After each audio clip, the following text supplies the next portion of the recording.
करने और भारतीय समुदाय के सदस्यों से भी मिलेंगे। उत्तर प्रदेश के प्रयागराज में महाकुंभ 2025 का आयोजन किया जा रहा है।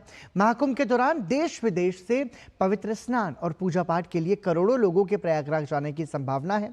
ऐसे में यहां आने वाले श्रद्धालुओं की सुविधाओं के लिए विशेष तैयारियां की जा रही हैं। इस बार संगम के घाटों पर एक अलग फ्लोटिंग जेटी का निर्माण किया जा रहा है, जो कि देखने में काफी सुंदर लग रहा है। महाकुंभ के भव्य आयोजन और इसके महत्व को देखते हुए यूनेस्को ने इसे विश्व विरासत घोषित किया है।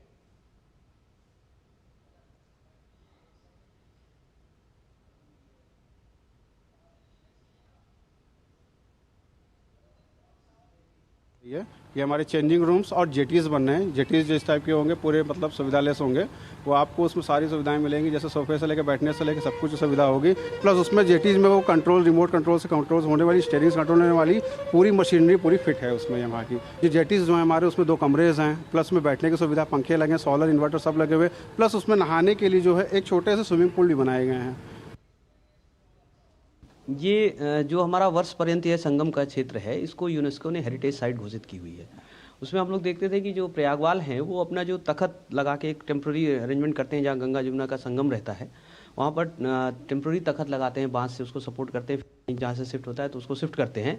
तो उसको हम लोग रिप्लेस कर रहे हैं जेट्टी से।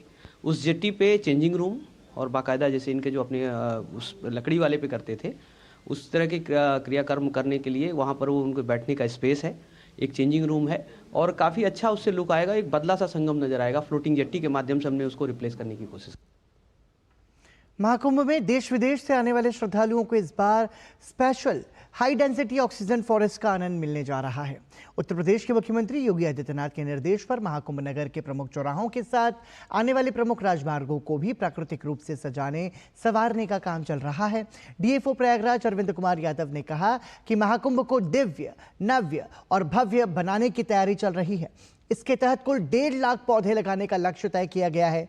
सरस्वती हाईटेक सिटी में एक हाई डेंसिटी ऑक्सीजन फॉरेस्ट विकसित किया जा रहा है। यह ऑक्सीजन बैंक और नगर वन के रूप में कार्य करेगा।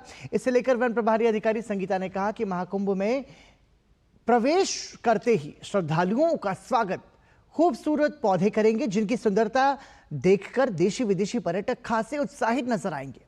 50,000 पौधे प्रमुख रूप से प्रयागराज अयोध्या मार्ग, प्रयागराज वाराणसी मार्ग के साथ ही लखनऊ, मिर्जापुर, रीवा और बांदा समेत 18 मार्गों पर लगाने का काम चल रहा है।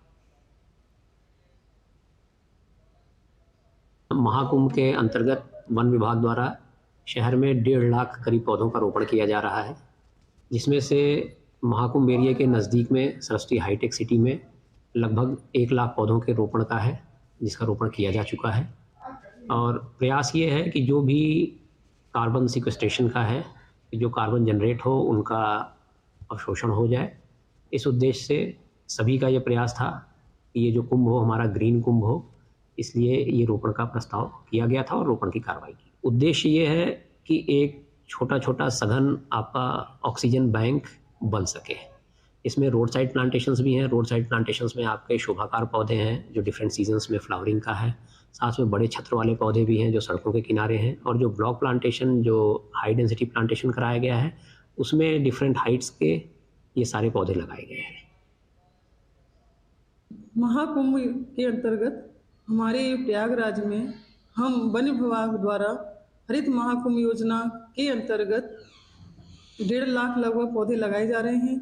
ये पौधे सरस्वती हाईटेक सिटी में, जिसमें कई तरह के वृक्षारोपण हैं, जैसे नगर वन, चौकोर आयरन ट्री गार्ड्स आदि हैं। और हमारे विभिन्न मार्गों पर, जैसे कि बनारस से आने वाला मार्ग, मिर्जापुर से आने वाला मार्ग, लखनऊ से आने वाला मार्ग, कानपुर से आने वाले मार्ग, इन मार्गों पर भी हम विद आरसीसी ट्री गार्ड्स के थ्रू, सुरक्षा के थ्रू वृक्षारोपण कर रहे हैं। महाकुंभ में आने वाले हजारों श्रद्धालुओं, जिनको यहाँ आकर के ग्रीन वातावरण की अनुभूति होगी, इसीलिए हम ये सारे पौधे लगा रहे हैं। प्रयागराज में महाकुंभ की तैयारियां जारी हैं। प्रधानमंत्री नरेंद्र मोदी के प्रस्तावित कार्यक्रम के मद्देनजर मुख्यमंत्री योगी आदित्यनाथ ने सर्किट हाउस में अधिकारियों के साथ महाकुंभ के कार्यों की समीक्षा बैठक की। इस बार महाकुंभ में श्रद्धालुओं को बेहतर सुविधाएं प्रदान करने की तैयारी की जा रही है। स्वास्थ्य सुविधा उपलब्ध कराने के लिए बड़ी संख्या में डॉक्टरों की तैनाती और परेड ग्राउंड में 100 बिस्तरों वाला अस्पताल बनाया गया है। इसके अलावा श्रद्धालुओं के लिए आरामदायक आवास उपलब्ध करवाने के लिए भी विशेष तैयारियां की गई हैं। प्रदेश सरकार ने इलेक्ट्रिक रिक्शा और ई ऑटो के लिए ऑनलाइन बुकिंग प्रणाली शुरू करने की भी घोषणा की है। साथ ही मुख्यमंत्री योगी आदित्यनाथ ने 2019 में महाकुंभ को सफल बनाने के लिए प्रदेश पुलिस की भी सराहना की। उत्तर प्रदेश पुलिस को इसका भी श्रेय जाता है कि उसने दुनिया के सबसे बड़े धार्मिक, आध्यात्मिक और सांस्कृतिक समागम कुंभ के आयोजन को पूरी भव्यता और दिव्यता के साथ आयोजित करने के लिए 2019 में जो मानक गढ़े थे उसकी सर्वत्र सराहना हुई। ईडी ने छत्तीसगढ़ के बहुचर्चित महादेव ऑनलाइन बैटिंग मामले